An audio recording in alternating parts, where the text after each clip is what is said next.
यमुना नदी के किनारे सफेद पत्थरों से निर्मित अलौकिक सुंदरता की तस्वीर ताजमहल न केवल भारत में बल्कि पूरे विश्व में अपनी पहचान बना चुका है।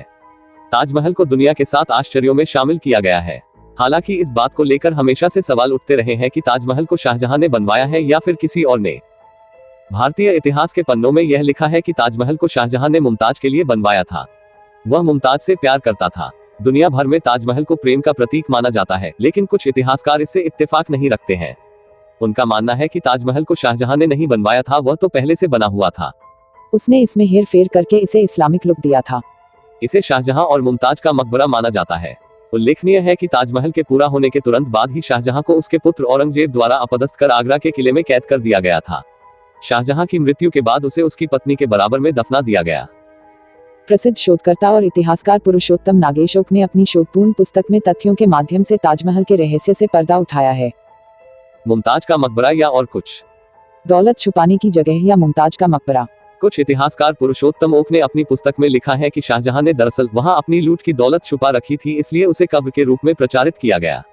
यदि शाहजहां चकाचौंध कर देने वाले ताजमहल का वास्तव में निर्माता होता तो इतिहास में ताजमहल में मुमताज को किस दिन बादशाही ठाठ के साथ दफनाया गया उसका अवश्य उल्लेख होता।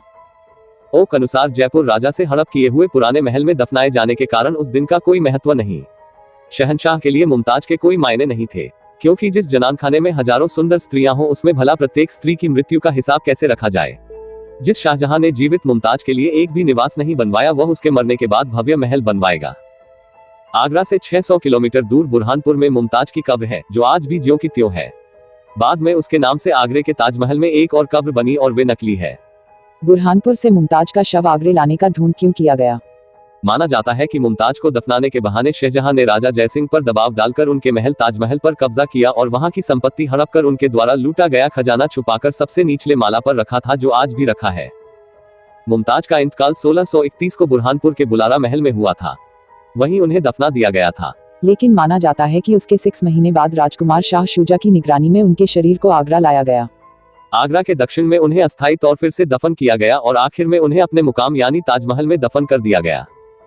पुरुषोत्तम अनुसार क्योंकि शाहजहां ने मुमताज के लिए दफन स्थान बनवाया और वह भी इतना सुंदर, तो इतिहासकार मानने लगे कि निश्चित ही फिर उनका मुमताज के प्रति प्रेम होना ही चाहिए। तब तथाकथित इतिहासकारों ने इसे प्रेम का प्रतीक लिखना शुरू कर दिया।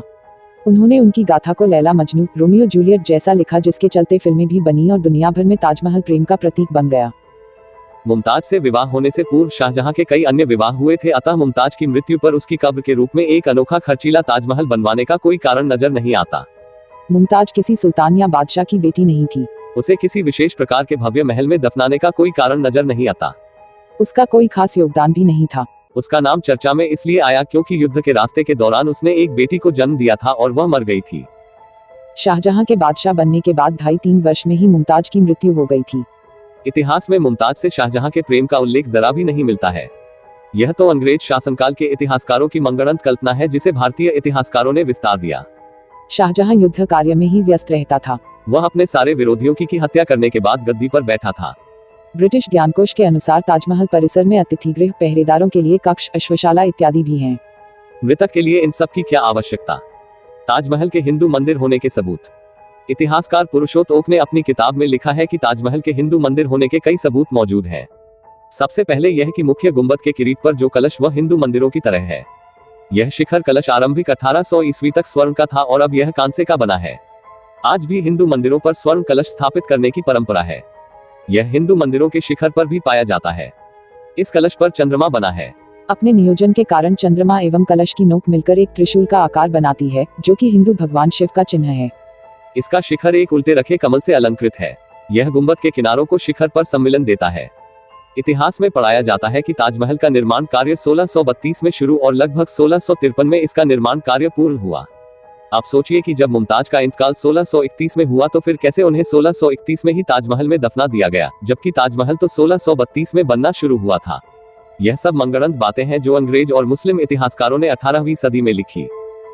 दरअसल 1632 में हिंदू मंदिर को इस्लामिक लुक देने का कार्य शुरू हुआ। 1649 में इसका मुख्य द्वार बना, जिस पर कुरान की आयतें तराशी गई। इस मुख्य द्वार के ऊपर हिंदू शैली का छोटे गुंबद के आकार का मंडप है और अत्यंत भव्य प्रतीत होता है। आसपास मीनारें खड़ी की गई और फिर सामने स्थित फव्वारे को फिर से बनाया गया। ओक ने लिखा है कि जे मॉन्डेल्सलो ने मुमताज की मृत्यु के 7 वर्ष पश्चात voyages and travels into the East Indies नाम से निजी पर्यटन के संस्मरणों में आगरे का तो उल्लेख किया गया है, किंतु ताजमहल के निर्माण का कोई उल्लेख नहीं किया। टॉम हर्निए के कथन के अनुसार 20,000 मजदूर यदि 22 वर्ष तक ताजमहल का निर्माण करते रहते तो मॉन्डेल्सलो भी उस विशाल निर्माण कार्य का उल्लेख अवश्य करता।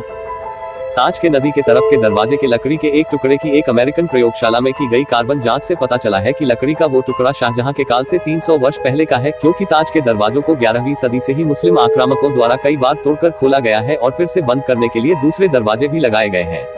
ताज और भी पुराना हो सकता है। असल में ताज को सन 1115 में अर्थात शाहजहां के समय से लगभग 500 वर्ष पूर्व बनवाया गया था। ताजमहल के गुंबद पर जो अष्टधातु का कलश खड़ा है वह त्रिशूल आकार का पूर्ण कुंभ है। उसके मध्य दंड के शिखर पर नारियल की आकृति बनी है। नारियल के तले 2 झुके हुए आम के पत्ते और उसके नीचे कलश दर्शाया गया है। उस चंद्राकार के 2 नोक और उनके बीचों बीच नारियल का शिखर मिलाकर त्रिशूल का आकार बना है। हिंदू और बौद्ध मंदिरों पर ऐसे ही कलश बने होते हैं। कब्र के ऊपर गुंबद के मध्य से अष्टधातु की एक जंजीर लटक रही है। शिवलिंग पर जल सिंचन करने वाला सुवर्ण कलश इसी जंजीर पर टंगा रहता था। उसे निकालकर जब शाहजहां के खजाने में जमा करा दिया गया तो वह जंजीर लटकी रह गई। उस पर लॉर्ड कर्जन ने एक दीप लटकवा दिया, जो आज भी है। कब्रगाह या महल? कब्रगाह को महल क्यों कहा गया? मकबरे को महल क्यों कहा गया? क्या किसी ने इस पर कभी सोचा? क्योंकि पहले से ही निर्मित एक महल को कब्रगाह में बदल दिया गया। कब्रगाह में बदलते वक्त उसका नाम नहीं बदला गया। यहीं पर शाहजहां से गलती हो गई। उस काल के किसी भी सरकारी या शाही दस्तावेज एवं अखबार आदि में ताजमहल शब्द का उल्लेख नहीं आया है। ताजमहल को ताजे महल समझना हास्यास्पद है। पुरुषोत्तम लिखते हैं कि महल शब्द मुस्लिम शब्द नहीं है। अरब, ईरान, अफगानिस्तान आदि जगह पर एक भी ऐसी मस्जिद या कब्र नहीं है जिसके बाद महल लगाया गया हो। यह भी गलत है कि मुमताज के कारण इसका नाम मुमताज महल पड़ा, क्योंकि उनकी बेगम का नाम था मुमता उल जमानी। यदि मुमताज के नाम पर इसका नाम रखा होता तो ताजमहल के आगे से मुम को हटा देने का कोई औचित्य नजर नहीं आता। विंसेंट स्मिथ अपनी पुस्तक अकबर द ग्रेट मोगल में लिखते हैं, बाबर ने सन 1630 में आगरा के वाटिका वाले महल में अपने उपद्रवी जीवन से मुक्ति पाई। वाटिका वाला वो महल यही ताजमहल था। यह इतना विशाल और भव्य था कि इसके जितान दूसरा कोई भारत में महल नहीं था। बाबर की पुत्री गुलबदन हुमायूनामा नामक अपने ऐतिहासिक वृतांत में ताज का संदर्भ रहस्य महल मिस्टिक हाउस के नाम से देती है।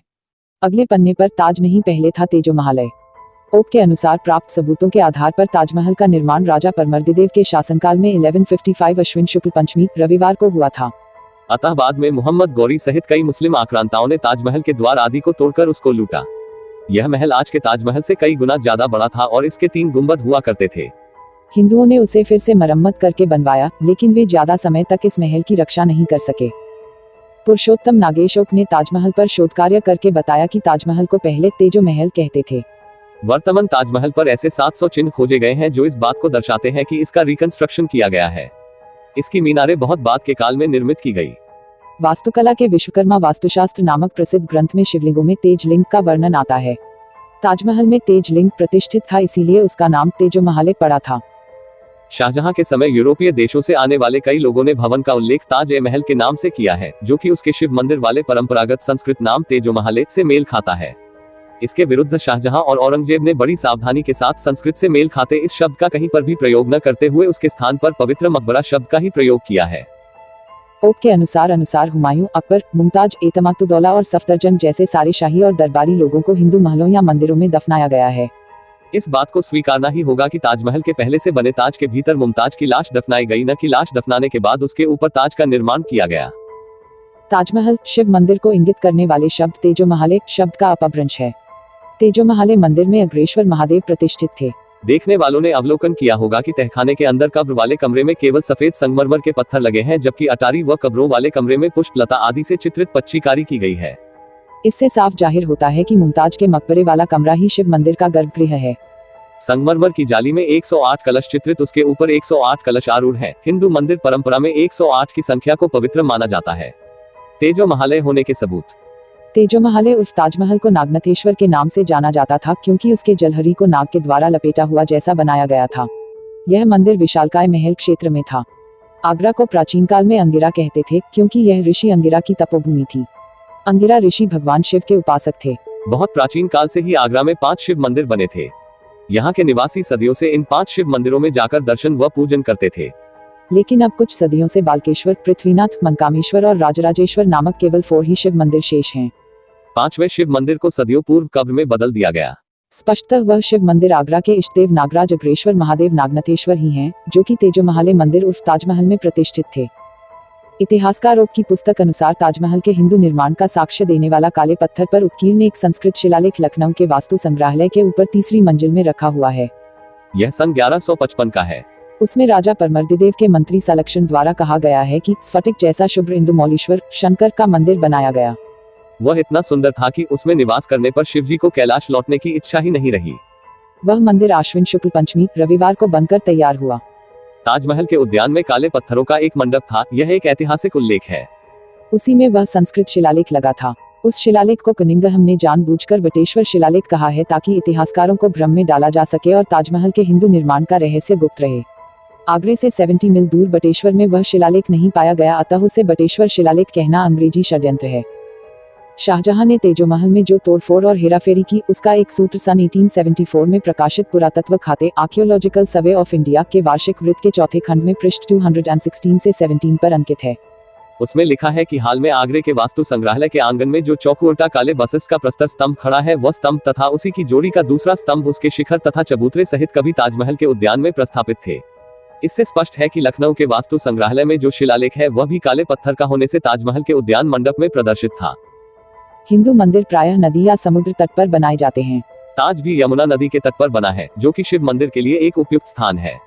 शिव मंदिर में एक मंजिल के ऊपर एक और मंजिल में 2 शिवलिंग स्थापित करने का हिंदुओं में रिवाज था, जैसा कि उज्जैन के महाकालेश्वर मंदिर और सोमनाथ मंदिर में देखा जा सकता है। ताजमहल में एक कब्र तहखाने में और एक कब्र उसके ऊपर की मंजिल के कक्ष में है तथा दोनों ही कब्रों को मुमताज का बताया जाता है। जिन संगमरमर के पत्थरों पर कुरान की आयतें लिखी हुई हैं, उनके रंग में पीलापन है, जबकि शेष पत्थर ऊंची गुणवत्ता वाले शुभ्र रंग के हैं। यह इस बात का प्रमाण है कि कुरान की आयतों वाले पत्थर बाद में लगाए गए हैं। ताज के दक्षिण में एक प्राचीन पशुशाला है। वहां पर तेजोमहल की पालतू गायों को बांधा जाता था। मुस्लिम कब्र में गाय कोठा होना एक असंगत बात है। ताजमहल में चारों ओर 4 एक समान प्रवेश द्वार हैं, जो कि हिंदू भवन निर्माण का एक विलक्षण तरीका है, जिसे कि चतुर्मुखी भवन कहा जाता है। ताजमहल में ध्वनि को गुंजाने वाला गुंबद है। हिंदू मंदिरों के लिए गूंज उत्पन्न करने वाले गुंबजों का होना अनिवार्य है। बौद्ध काल में इसी तरह के शिव मंदिरों का अधिक निर्माण हुआ था। ताजमहल का गुंबज कमल की आकृति से अलंकृत है। आज हजारों ऐसे हिंदू मंदिर हैं जो कि कमल की आकृति से अलंकृत हैं। ताजमहल के गुंबज में सैकड़ों लोहे के छल्ले लगे हुए हैं, जिस पर बहुत ही कम लोगों का ध्यान जा पाता है। इन छल्लों पर मिट्टी के आलोकित दिए रखे जाते थे, जिससे कि संपूर्ण मंदिर आलोकमय हो जाता था। ताजमहल की चारों मीनारें बाद में बनाई गई। अगले पन्ने पर ताजमहल का गुप्त स्थान। इतिहासकारों के अनुसार ताज एक 7 मंजिला भवन है। शहजादे औरंगजेब के शाहजहां को लिखे पत्र में भी इस बात का विवरण है। भवन की 4 मंजिलें संगमरमर पत्थरों से बनी हैं, जिनमें चबूतरे के ऊपर विशाल वृत्तीय मुख्य कक्ष और तहखाने का कक्ष शामिल है। मध्य में 2 मंजिलें और हैं, जिनमें 12 से 15 विशाल कक्ष हैं। संगमरमर की इन 4 मंजिलों के नीचे लाल पत्थरों से बनी 2 और मंजिलें हैं, जो कि पिछवाड़े में नदी तट तक चली जाती हैं। 7वीं मंजिल अवश्य ही नदी तट से लगी भूमि के नीचे होनी चाहिए, क्योंकि सभी प्राचीन हिंदू भवनों में भूमिगत मंजिल हुआ करती है। नदी तट के भाग में संगमरमर की नींव के ठीक नीचे लाल पत्थरों वाले 22 कमरे हैं, जिनके झरोखों को शाहजहां ने चुनवा दिया है। इन कमरों को, जिन्हें कि शाहजहां ने अतिगोपनीय बना दिया है, भारत के पुरातत्व विभाग द्वारा तालों में बंद रखा जाता है। सामान्य दर्शनार्थियों को इनके विषय में अंधेरे में रखा जाता है। इन 22 कमरों की दीवारों तथा भीतरी छतों पर अभी भी प्राचीन हिंदू चित्रकारी अंकित है। इन कमरों से लगा हुआ लगभग 33 फुट लंबा गलियारा है। गलियारे के दोनों सिरों में एक एक दरवाजे बने हुए हैं। इन दोनों दरवाजों को इस प्रकार से आकर्षक रूप से ईंटों और गारे से चुनवा दिया गया है कि वे दीवार जैसे प्रतीत हो। स्पष्टत मूल रूप से शाहजहां द्वारा चुनवाए गए इन दरवाजों को कई बार खुलवाया और फिर से चुनवाया गया है। सन 1934 में दिल्ली के एक निवासी ने चुनवाए हुए दरवाजे के ऊपर पड़ी एक दरार से झांक कर देखा था। उसके भीतर एक वृहद कक्ष, ह्यूज हॉल, और वहां के दृश्य को देखकर वह हक्का बक्का रह गया तथा भयभीत सा हो गया। वहां बीचों बीच भगवान शिव का चित्र था, जिसका सिर कटा हुआ था और उसके चारों ओर बहुत सारी मूर्तियों का जमावड़ा था। ऐसा भी हो सकता है कि वहां पर संस्कृत के शिलालेख भी हों। यह सुनिश्चित करने के लिए कि ताजमहल हिंदू चित्र, संस्कृत शिलालेख, धार्मिक लेख, सिक्के तथा अन्य उपयोगी वस्तुओं जैसे कौन कौन से साक्ष्य छुपे हुए हैं, उसकी 7 मंजिलों को खोलकर साफ सफाई कराने की नितांत आवश्यकता है। फ्रांसीसी यात्री बेरनियर ने लिखा है कि ताज के निचले रहस्यमय कक्षों में गैर मुस्लिमों को जाने की इजाजत नहीं थी, क्योंकि वहां चौंधिया देने वाली वस्तुएं थीं। यदि वे वस्तुएं शाहजहां ने खुद ही रखवाई होती तो वह जनता के सामने उनका प्रदर्शन गौरव के साथ करता, परंतु वे तो लूटी हुई वस्तुएं थीं और शाहजहां उन्हें अपने खजाने में ले जाना चाहता था, इसीलिए वह नहीं चाहता था कि कोई उन्हें देखे। नदी के पिछवाड़े में हिंदू बस्तियां, बहुत से हिंदू प्राचीन घाट और प्राचीन हिंदू शवदाह गृह हैं। यदि शाहजहां ने ताज को बनवाया होता तो इन सबको नष्ट कर दिया गया होता। राजा जयसिंह से छीना था यह महल। पुरुषोत्तमों के अनुसार बादशाहनामा, जो कि शाहजहां के दरबार के लेखा जोखा की पुस्तक है, में स्वीकारोक्ति है, पृष्ठ 403 भाग 1 की मुमताज को दफनाने के लिए जयपुर के महाराजा जयसिंह से एक चमकदार, बड़े गुंबद वाला विशाल भवन, इमारत आलीशान व गुंबज लिया गया, जो कि राजा मानसिंह के भवन के नाम से जाना जाता था। जयपुर के पूर्व महाराजा ने अपनी दैनंदिनी में 18 दिसंबर 1633 को जारी किए गए शाहजहां के ताज भवन समूह को मांगने के बाबत 2 फरमानों, नए क्रमांक 176 और 177 के विषय में लिख रखा है। यह बात जयपुर के उस समय के शासक के लिए घोर लज्जाजनक थी और इसे कभी भी आम नहीं किया गया। ताजमहल के बाहर पुरातत्व विभाग में रखे हुए शिलालेख में वर्णित है कि शाहजहां ने अपनी बेगम मुमताज महल को दफनाने के लिए एक विशाल इमारत बनवाई, जिसे बनाने में सन 1631 से लेकर 1653 तक 22 वर्ष लगे। यह शिलालेख ऐतिहासिक घपले का नमूना है। ओक लिखते हैं कि शहजादा औरंगजेब द्वारा अपने पिता को लिखी गई चिट्ठी को कम से कम 3 महत्वपूर्ण ऐतिहासिक वृत्तांतों में दर्ज किया गया है, जिनके नाम आदाब आलमगिरी, यादगारनामा और मुरुक्काए अकबराबादी 1931 में सैयद अहमद आगरा द्वारा संपादित पृष्ठ 43 टीका 2 हैं। उस चिट्ठी में सन 1662 में औरंगजेब ने खुद लिखा है कि मुमताज के 7 मंजिला लोकप्रिय दफन स्थान के प्रांगण में स्थित कई इमारतें इतनी पुरानी हो चुकी हैं कि उनमें पानी चू रहा है और गुंबद के उत्तरी सिरे में दरार पैदा हो गई है। इसी कारण से औरंगजेब ने खुद के खर्च से इमारतों की तुरंत मरम्मत के लिए फरमान जारी किया और बादशाह से सिफारिश की कि बाद में और भी विस्तार पूर्वक मरम्मत कार्य करवाया जाए। यह इस बात का साक्ष्य है कि शाहजहां के समय में ही ताज प्रांगण इतना पुराना हो चुका था कि तुरंत मरम्मत करवाने की जरूरत थी। शाहजहां के दरबारी लेखक मुल्ला अब्दुल हमीद लाहौरी ने अपने बादशाहनामा में मुगल शासक बादशाह का संपूर्ण वृत्तांत 1000 से ज्यादा पृष्ठों में लिखा है, जिसके खंड 1 के पृष्ठ 402 और 403 पर इस बात का उल्लेख है कि शाहजहां की बेगम मुमताज उल मानी, जिसे मृत्यु के बाद बुरहानपुर, मध्य प्रदेश में अस्थायी तौर पर दफना दिया गया था और इसके 6 माह बाद तारीख 15 मदीउल अव्वल दिन शुक्रवार को अकबराबाद आगरा लाया गया, फिर उसे महाराजा जयसिंह से लिए गए आगरा में स्थित एक असाधारण रूप से सुंदर और शानदार भवन, इमारत आलीशान में पुनः दफनाया गया। लाहौरी के अनुसार राजा जयसिंह अपने पुरखों की इस आलीशान मंजिल से बेहद प्यार करते थे, पर बादशाह के दबाव में वे इसे देने के लिए तैयार हो गए थे। इस बात की पुष्टि के लिए यहाँ यह बताना अत्यंत आवश्यक है कि जयपुर के पूर्व महाराज के गुप्त संग्रह में वे दोनों आदेश अभी तक रखे हुए हैं, जो शाहजहां द्वारा ताज भवन समर्पित करने के लिए राजा जयसिंह को दिए गए थे।